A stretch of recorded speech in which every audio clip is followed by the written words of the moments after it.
Kitatanong ko lang, why was there obstruction of justice? Paliwanag lang. Anong ginawa nila na obstruction of justice? I think General Torre would be the best one to explain that, ma'am. General? Sir. Sabi niyo nag-obstruction of justice, kaya aarestuhin na rin ninyo si Attorney Medialdea. Ano po yung ginawa ni Attorney Medialdea na obstruction of justice? We are about to load an arrested person into a plane to transport him to the tribunal who issued the warrant. And Attorney Medialdea is preventing us from doing that. He shouted at us and intimidated us, including the president intimidating me. Alam ko malaking tao si Attorney Medialdea, pero hinarang ba kayo, tinulak ba kayo? Wala namang ginawa eh. Hindi naman He did, nadadaan ma'am. sa salita yung obstruction eh. He did, ma'am. So I do believe that under that circumstances, I have to arrest him and I did. I do believe that I used the reasonable force to ensure compliance for him to step aside for us to load the former president to the plane.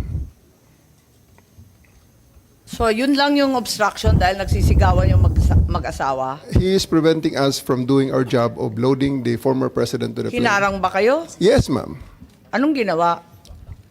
Hindi Nakikita namin naman sa makita video eh. eh. Ang Nakikita nakita naman sa ko video. lang, pinipilit niyo iposas, hindi magkasya yung posas. Yes, that's one thing, ma'am. His blackmail way, he is preventing us. He actually placed another chair at the side of the president for the former president to sit, which is already very much delaying everything because the plane is already ready to fly. Ba't kayo masyadong nagmamadali?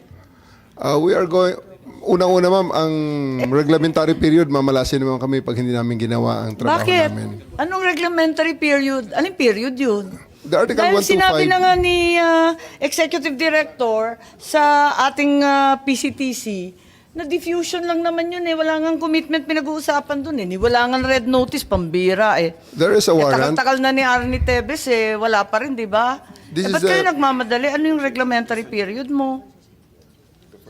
May I refer you to the SOJ, ma'am, if the SOJ wants to answer that. Hindi ba pwede kayo na muna?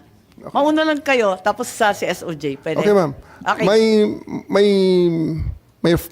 My main processes during the time is that I have implemented a warrant, and it is therefore the person is already arrested by virtue of a legal warrant, and Article 125 comes into play of the revised penal code, which is entitled delivery of persons legally arrested to the proper judicial authority, and I do believe at this point the judicial authority will be the ICC. Therefore, I have to abide with that Article 125 of the So revised penal inaamin code. mo warrantless arresto. Kasi yung Article 125 ng RPC does not apply kung may warrant. So inaamin mo walang warrant. At the many stages, ma'am, all the many other, Hindi, among make other up your laws. mind, General Torre. Warrantless arrest ba to o may warrant? Kasi ang liwanag naman ng Article 125 eh, ng revised penal I do code. believe that I have a warrant at this time. I just don't want to be... Hindi walang reglementary period. Mamili ka. Kapag warrantless arrest, edi may period. Kapag may warrant, walang period. Just the same, ma'am, I have to deliver Hindi him to the pareho judicial yun, proper kapatid. authority.